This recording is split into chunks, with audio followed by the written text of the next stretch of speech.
with great fanfare and lots of applause, hint, hint, invite onto the stage Sébastien Badault, VP Enterprise at Ledger, and Yousef Al Alami from Cointelegraph and Luna PR. Big round of applause, please. Folks. Welcome. You made it. And they made it through the rain, and they're looking good. Thank you, thank you. Hey, everyone.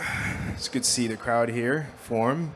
Sebastien, honor to have you on the chat today.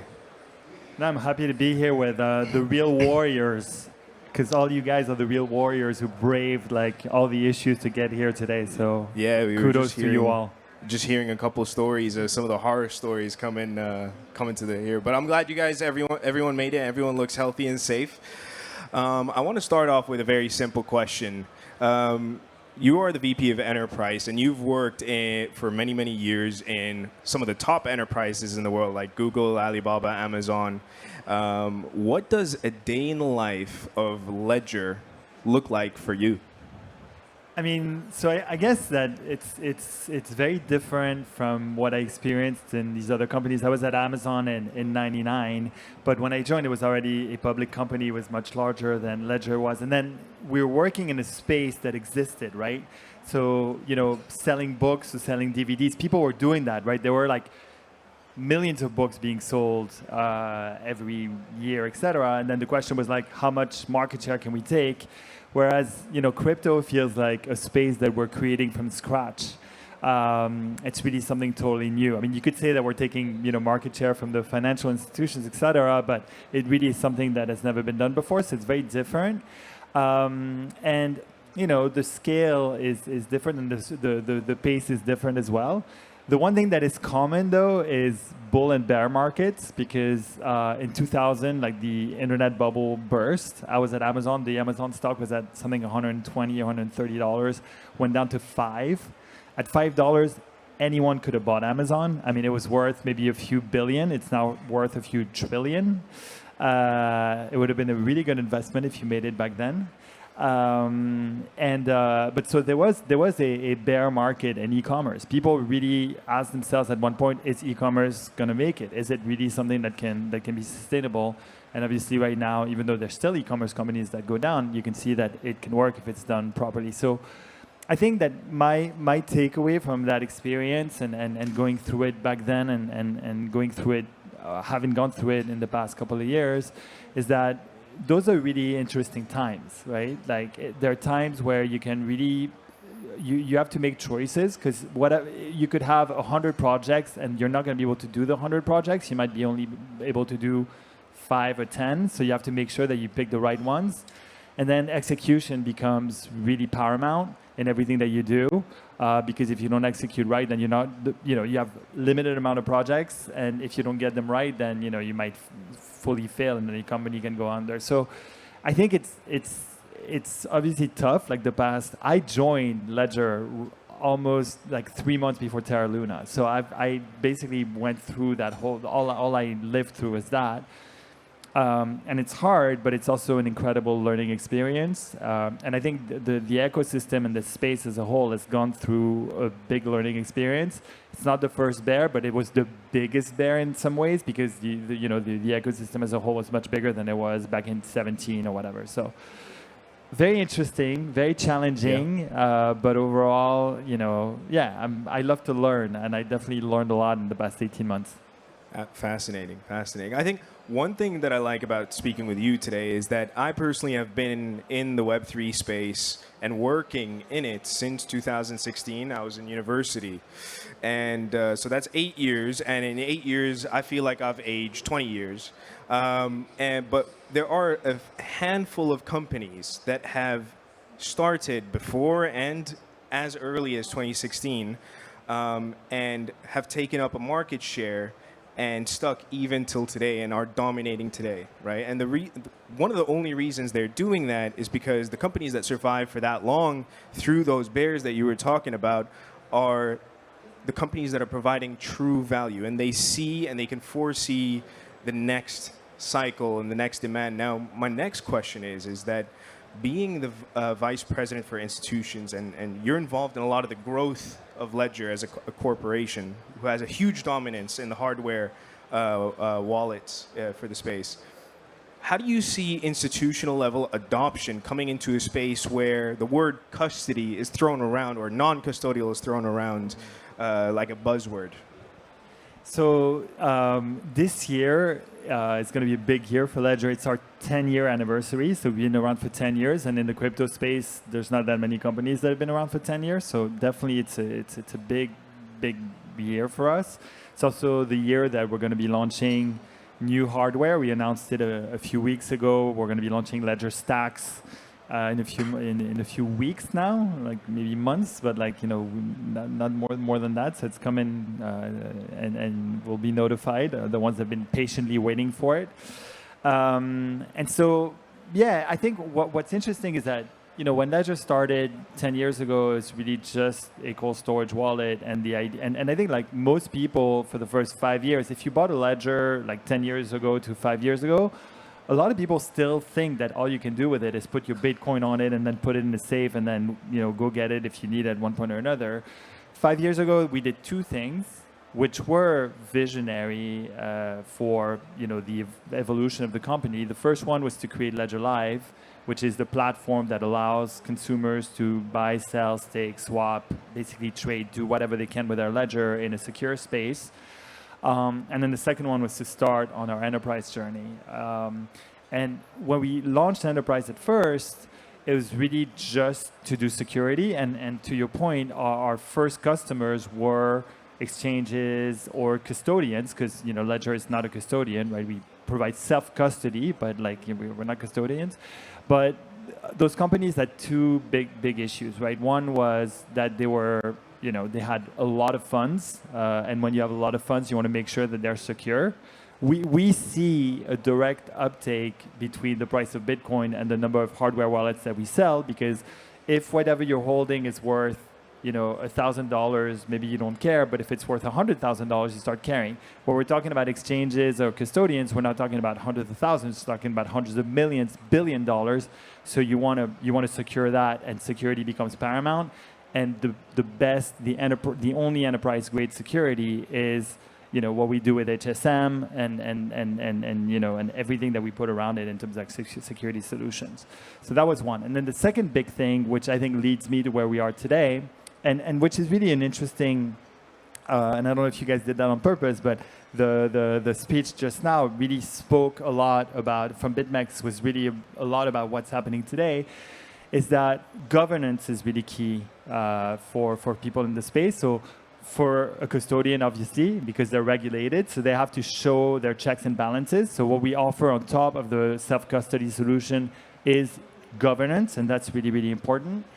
And then the second thing is that now you have a slew of new entrants coming in through the ETFs. We'll talk about it, but asset managers who maybe hadn't pivoted towards crypto, and they are used to having the right governance. And so for them, it's kind of like, well, how do we do this? Like, they come to you asking you, how do I? Whereas before we had to explain, no, it's very important for you to do governance. Now these guys know, like, they want to come in, they want to do governance. So it's a very different discussion that we have with them. And there's definitely like a major inflow. What we've seen is really two-pronged, right? The first thing is a lot of people from the Web3 space that had put a lot of their projects on the side, or were trying to cut investments and everything, are now coming back and thinking, okay, how do I do this right?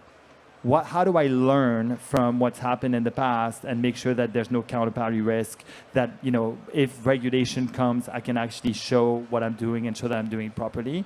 And then the TradFi players coming in and wanting to do the same thing that they do. They're used to regulation, like, right? They're used to jumping through hoops or whatever. Now, our role is to make it as seamless as possible. So I think what's been built, right, that incredible ecosystem, is to also create this freedom, which comes with responsibility. The responsibility is that, yes, if you do self-custody and you have a cold storage wallet, which is the most secure solution, you need to remember your 24 words, yes, and it's your responsibility and nobody else's. But at the end of the day, you're then free to do whatever you want, right? And then to like send money to somebody else without anybody saying, hey, why did you send, money to this guy over there, like for whatever reason. So I think that's really important. It is about freedom, and this is one of the things that really drew me into this space.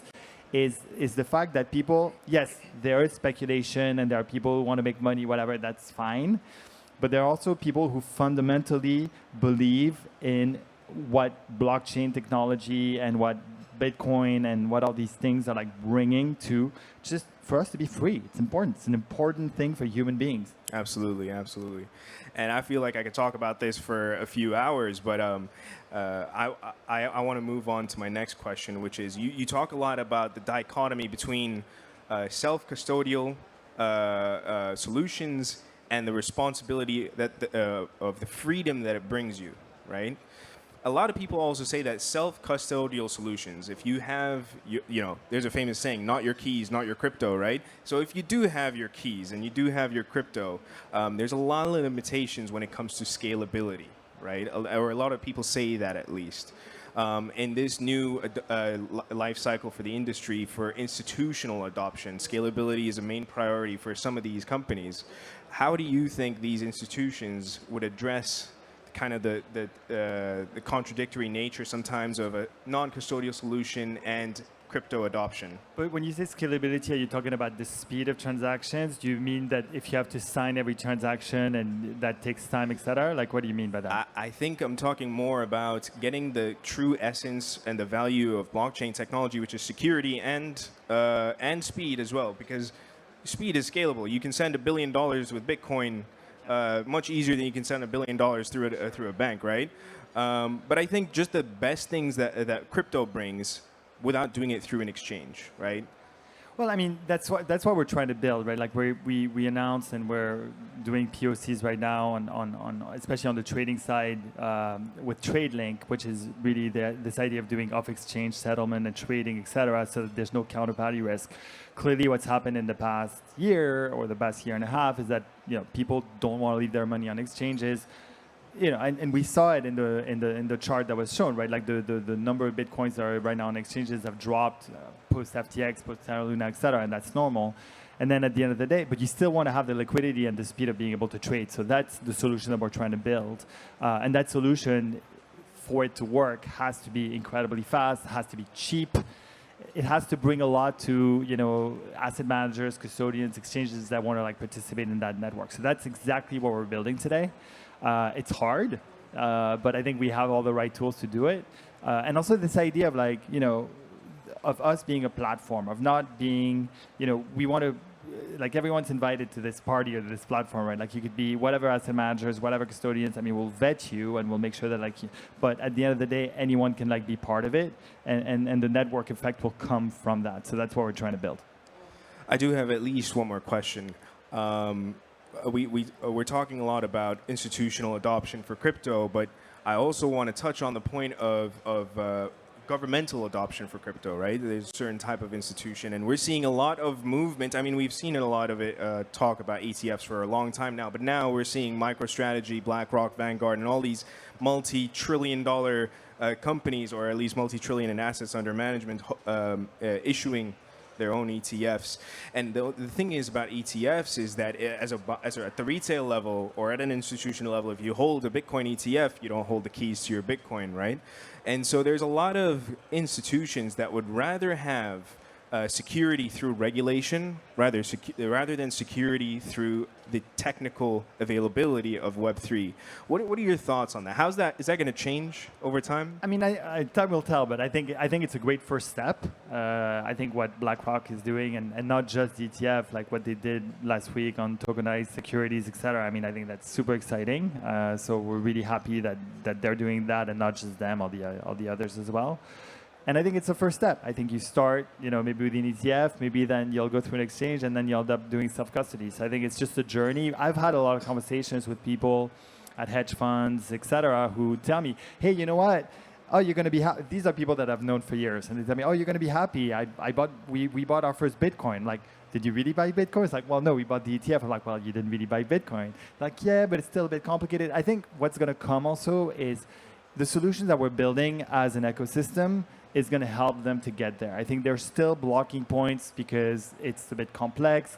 You have to make it easy for them. So the easier we make it, while allowing them to stay secure, et cetera, will get them there. So I think it's just a question of time. But I think all of these signals are incredibly positive for the market and for the ecosystem. Absolutely. And I think you're absolutely right in the sense that people who first get into crypto, at least at the retail level, and at least over the last 5 years, they might have their first experience on an exchange or a broker, but eventually they move down, if they are serious, they move down to the cold storage route. So like you said, just give it time and that might change. And with that said, unless you have any other thoughts. No, thank you so much. much. We're out of time, but I hope everyone enjoyed the talk and thanks for having us. Thank you. Absolutely amazing.